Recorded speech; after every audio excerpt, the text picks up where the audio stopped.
Hello guys, today I'll be continuing my analysis on chapter 4 of the Kite Runner. So let's begin. So characters, Amir, Hassan, Ali, Baba and Rahim Khan. And Rahim Khan is, in parentheses I wrote father figure to Amir because throughout this chapter, Rahim Khan connects with Amir on a certain level. And that certain level was a level that Amir and Baba had never reached. And the dictation and style was Afghan culture, difference in social class and religion and power. So basically, the Afghan social structure is basically made of your religion and your social status, defining the power you have as a person. So basically, Amir was a Pashtun boy, and his father was Baba, who had a high, status in the social hierarchy. So Amir received a certain amount of power, where Hassan was a Hazara boy who was the son of a servant, so he received a certain amount of power. And let's begin with the figurative language. So, feeling like a man who discovers a buried treasure in his own backyard. So, that's a simile because they are comparing two things using the comparison tool like.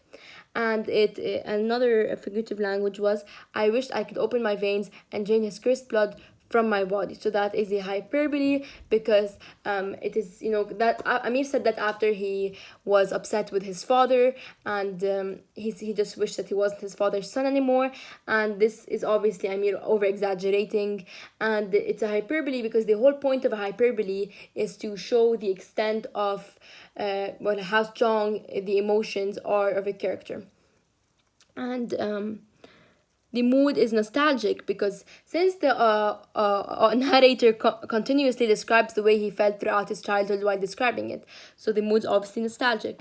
And the proof for that, what I said is my entire childhood seems like one long lazy summer day with Hassan. So basically, this, like, if you want to talk about nostalgia throughout the novel, this is the strongest and most powerful quote you have to use, because this quote does not need much elaboration because it simply just talks about the past, purely about the past, what his past consisted of, who was Hassan and how did Hassan impact his past, and what was his past like, because he described it obviously as lazy. And another proof, I wish I could open my veins and drain his cursed blood from his body. I sat on my bed and wished Rahim Khan was my father. I was overcome with sudden guilt that I bloomed to the bathroom and vomited in the sink. So basically, these three quotes all resemble nostalgia because they all talk about how he felt, what he thought, and what he did. All of these things in the past, and he was just recalling them. And this quote, I was overcome with sudden guilt that I bloomed to the bathroom and vomited in the sink, is very important. I will talk about that while talking about the plot. So let's go down to the plot. So plot. This chapter gives readers a better understanding of Amir and Hassan's friendship, just like Amir and Hassan, Ali and Baba had spent their childhood together, so the parallelism between them. Yet Amir never recalled Baba calling Ali his friend. Amir and his father had that one thing in common where they both looked down at Ali and Hassan, since they were of a higher social class and had received an education. So it was revealed that Ali was an orphan whose parents were murdered. So I want to just check something. Amir's grandfather, a judge, adopted him. When Amir would go to school, Hassan would stay home and help his father with the chores. So as you can see, this is also the way the Afghan social structure was made, where, Hazaras were born and had their future decided for them, and that future was, and well, education was no part of that future. And Amir was a Pashtun boy, so he was lucky enough to go to school and have a future for him. So, since Hassan had no education, he didn't know how to read. Thus, Amir read books and stories for him. Amir would often make fun of Hassan for not understanding words. There are certain words that Hassan didn't know what they meant, and Amir would obviously make fun of him and, get the laugh out of it. So,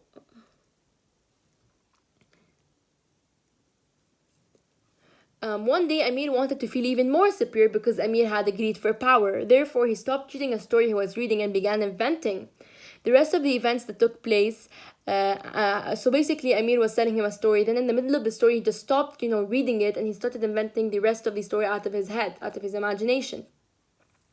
Hassan loved the story, which made Amir realize his talent. That night, Amir wrote his own story and went to his father's office to show it to him. His father was not impressed at all, typical Baba, yet Rahim Khan was. Rahim Khan read the story and supported Amir by giving him a letter. Amir had wished it was Rahim Khan that was his father, yet felt guilty for it later and ended up vomiting. So this is what I mean by how important the other quote was. Because as you can tell from Amir and Baba's relationship is that Amir loved and idolized his father, yet he hated him and resented him at the same time. Because as you can see in the previous chapter, in chapter 3, if you didn't watch my analysis on chapter 3, then you can go ahead and do that after watching this video, or even stop watching this video and watch it now.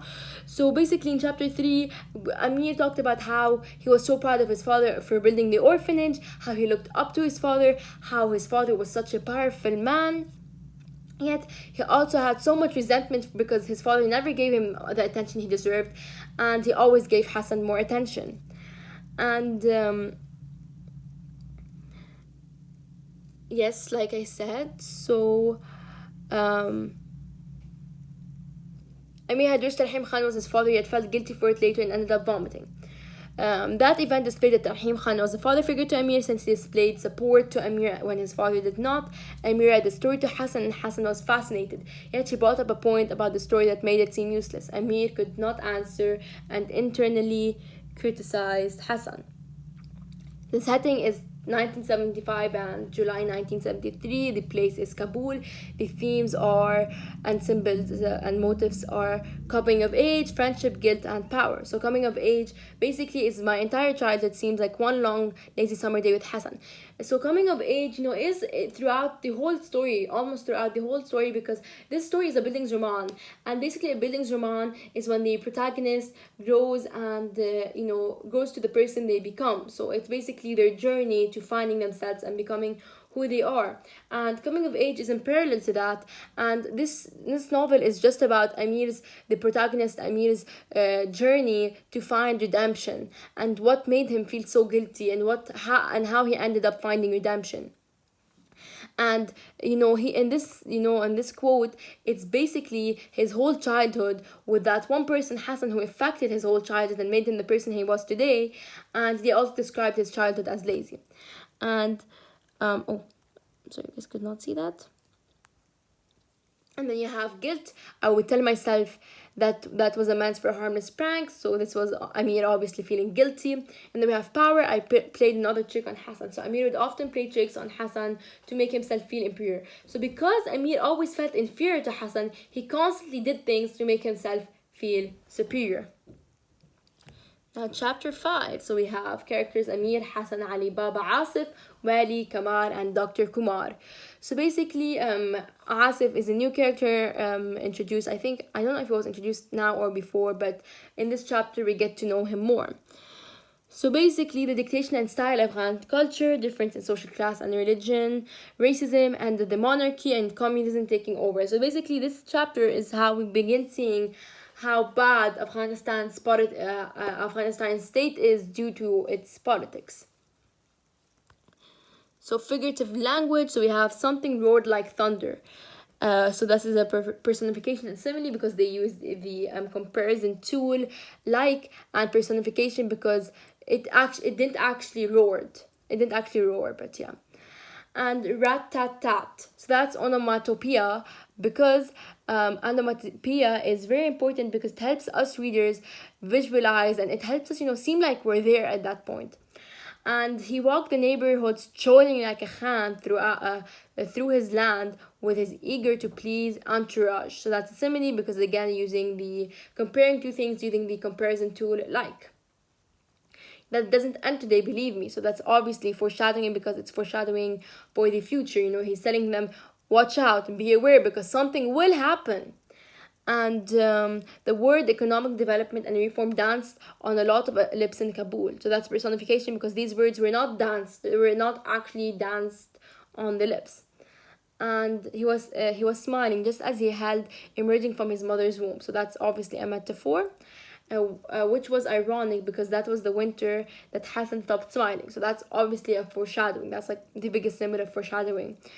And the mood is nostalgic because the narrator Amir was recalling the day that changed everything. He recalled the day Hassan got a life-changing gift, because Hassan always had that cleft lip, and that cleft lip was, a symbol of his poverty, and how he was always a Hazara. Yet that, lip, that, the fact that he changed his lip, kind of changed that in some way, and we'll talk about that later. So proof, it's not quite, if not quite yet, then at least it was the beginning of the end. So that's the proof that he was looking back at things. And Kabul awoke the next morning to find the monarchy was a thing of the past. Hassan was too modest to actually suggest the present. So this is obviously nostalgic, because he was no longer with Hassan at this point, yet he was recalling his memories with Hassan and recalling what kind of character Hassan was. And now the plot. One second. Yes. Amir, Hassan, and Ali hid when they hear gunshots. Baba comes and wraps Amir and Hassan around his arms. For a brief moment, Amir was glad about the events that had taken place since he had received affection from his father. So this is how desperate Amir was. He was so desperate to the point where he didn't care what would happen. He just wanted that bit of love and attention from his father. And at this point, readers can sympathize with him at some points of the novel, not at all of them, of course. They hid until early morning. They find out that the king's 40-year-old reign was over, and his cousin Dawood Khan had taken place. Amir and Hassan constantly heard the word "the Republic" on Baba's radio, but did not know what it meant. Amir and Hassan decided to go to their tree. On the way there, they bumped into Asif and his followers, Kamal and Wali. And Asif was a bully who came from a wealthy family. His father was an Afghan pilot and his mother was a German woman. Amir saw Asif as a sociopath, since he was a bully who looked up to Adolf Hitler, so that shows a lot. And Asif believed that Hazaras were the problem in Afghanistan, and so were people like Amir, because Amir was friends with Hassan. And Asif punched Amir, but Hassan stood up for him. Hassan threatens Asif to hit him with a slingshot in the eye, and after that Asif got ready to leave and declared that the fight was not over. On Hassan's birthday, Baba got him a life-changing gift. He had surgery to fix the abnormality in his upper lip. The surgery was successful, and it did make Amir obviously feel extremely jealous. And then settings on the place was Kabul, and it was before 1975 and on Hassan's birthday, because that was when he got his lip fixed. And the themes and symbols were coming of age, friendship, and racism. So proof is coming of age, our way of life, so that, just recalling, the way he grew up. And friendship, do you want to climb our tree? So our tree, like R is just the word, it symbolizes a friendship. And I treated Hassan well, just like a friend, better, even more like a brother. Racism. To rid Afghanistan of all of these dirty, kasif Hazara. So this is the way Asif viewed them. He viewed them as dirty, and he wanted them out of Afghanistan. How can you talk to him, play with him, let him touch you? So basically this is just Asif, it shows how Asif views Hazaras and how he always viewed them as animals and not as human beings. How can you call him your friend? So, that's how much hate Asif had, and that's how Asif always symbolized the evil in Afghanistan, and that's how these evil people hated the Hazaras and just wanted to get rid of them. So the symbol, a symbol was the tree, because the tree was a symbol of Amir and Hassan's friendship, and the tree even had Amir and Hassan's name carved on it, so it was literally their symbol. Chapter 6. So characters. Amir, Hassan, and Ahmad, he was mentioned, very minor character, mentioned once, Saifo, and Baba.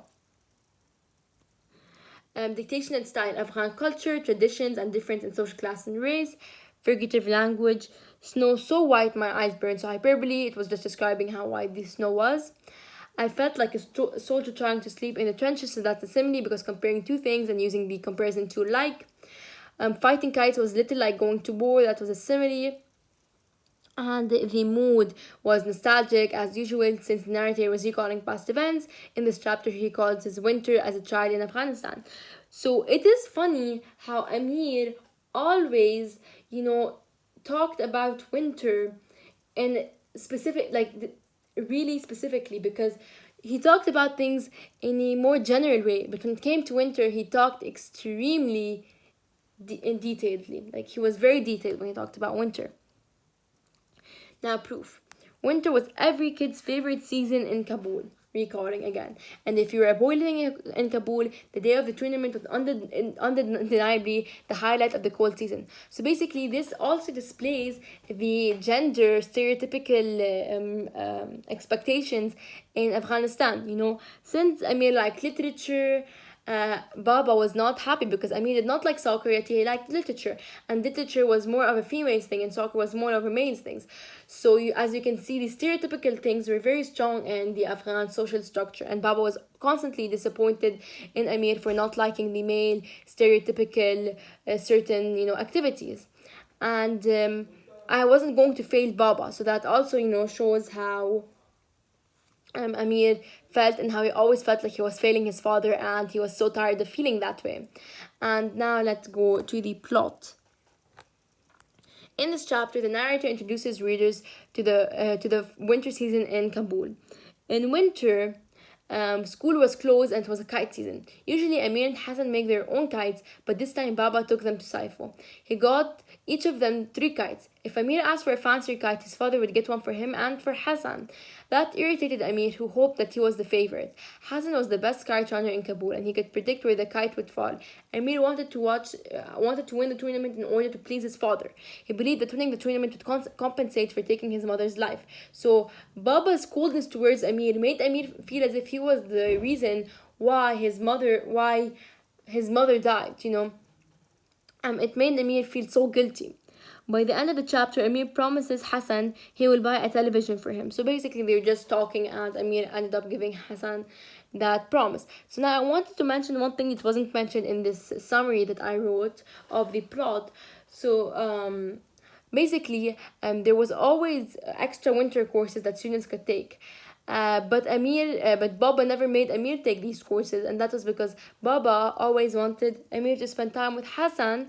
And not only that, but it shows that Baba was never a traditional parent. He never made Amir become more religious. He wasn't that traditional parent.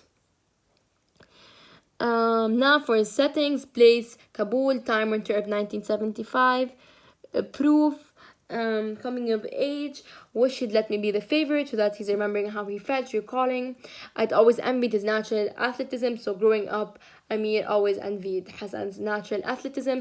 Family, show him once and for all that his son is worthy. So you guys see how the mood directly changes between Baba and Amir. So one chapter, Amir is hating him and wishing he's not his father, yet the next chapter, Amir is striving to please him. So as you can see this difference. And I wasn't going to fail Baba, friendship and brotherhood. Would I ever lie to you, Amir Agha? So now I changed this because Amir and Hassan had, they were like friends and brothers. There was this thin line between their relationship. Now chapter 7, so this is one long chapter. Let us begin. So it's an important chapter, as you can see. The characters are Amir, Hassan, Asif, Kamal, Wali, Ali, Baba, Agha Sahib, Rahim Khan, and thousands of other people. Dictation and style, Afghan culture, traditions of Afghanistan, friendship, a rule of parents, difference in race, and social class. So all of these things, after the Afghan culture, just fit under the umbrella of Afghan culture. And the figurative language. So we have, my neck and back were like coiled springs. So that's obviously a simile because they're using the comparison tool alike. The streets glistened with fresh snow, and the sky was a blameless blue. Snow blanketed every rooftop and weighed on the branches of the stunned mulberry trees that linked our street. Overnight snow had notched the snot and swing into every crack and gutter. Imagery. And sunlight washed over his face and in it. So personification, because sunlight cannot actually wash over someone's face. I felt his glare on me like the heat of a blistering sun. So that's simile because they're using the comparison tool like. I opened my eyes, saw the blue kite spinning wildly like a tree come loose from a speeding car. So that's obviously a simile. And loyal Hazara, loyal as a dog. So that's obviously a simile because they're comparing the Hazara to the dog. Well, actually Hassan, but yeah. And speaking these words was like chewing on a rock. That's obviously a simile because they're using the comparison like. The mood was nostalgic and guilty. The narrator Amir was nostalgic since he was recalling his childhood memories. On the other hand, he felt guilty because he did not save his friend when he had the chance to. Oh my god, a lot of proof. So Hassan always understood me. I still hadn't made my mind up about God. So, growing up, religion is part of your identity. Whether you practice it, whether you don't, whether you practice moderately, it really does shape you as a person. And it really takes time for you to choose what you want to do and what you want to be, and how much you want to contribute. But with each defeated kite, hope grew in my heart like snow collecting on the wall, one flake at a time. So this shows how Amir felt. All I saw was the blue kite. All I smelled was victory, salvation, redemption. And that right there was the single greatest moment of my 12 years of seeing life. Baba on the rooftop, proud of me at last. Paralyzed. I ran because I was a coward. So this was all, all of these were just Amir describing how he felt, what he saw, what he thought. Plot. So the plot. It was the morning of the day the competition will take place. Amir was anxious due to stress. Then Hassan mentioned his dream about a monster. So this is kind of foreshadowing. I'm just checking if you guys can see what I'm reading. Yes. And after hours of competing and having his father watch him from the roof, Amir wins the competition. Amir and Hassan cheer joyfully, then go separate ways. Many people congratulate Amir, but all he could think about was the blue kite. Amir goes looking for Hassan. Then he asks an old man if he had seen Hassan. The old man said that he was being chased. Amir finds Hassan being surrounded by Asif, Wali, and Kamal.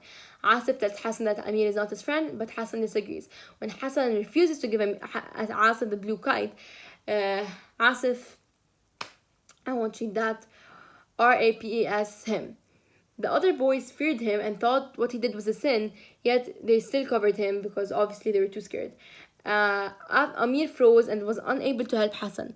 When Amir sees Hassan, he pretends as if he was looking for him. Hassan had blood and dirt on his pants and was very close to crying. Hassan gives Amir the kite. They went home, and that night was never mentioned again. Very sad. The settings were time, winter of 1975, place, Kabul. Themes plus symbol motifs, brotherhood and friendship, coming of age, family, racism, and violence. So proof, brotherhood and friendship, we won. So this shows how united Amir and Hassan were. For you, 1,000 times over. So this shows the love that brothers have towards each other. Coming of age, I still hadn't made up my mind about God, family, and that right there was the single greatest moment of my 12 years of my life, seeing Baba on the rooftop proud of me at last. Racism, don't ever fool yourself and think you're something more. He was just a Hazara, wasn't he? So this is just racism towards Hassan because he was a Hazara. And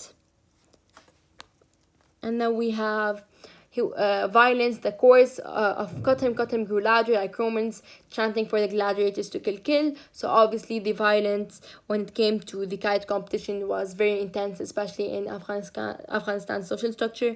And you have symbols. So the lake was a symbol of friendship. That's it, you guys. Thank you so much for watching. I know this video was long, but it was rich with information. So yes, thank you for watching. Bye bye.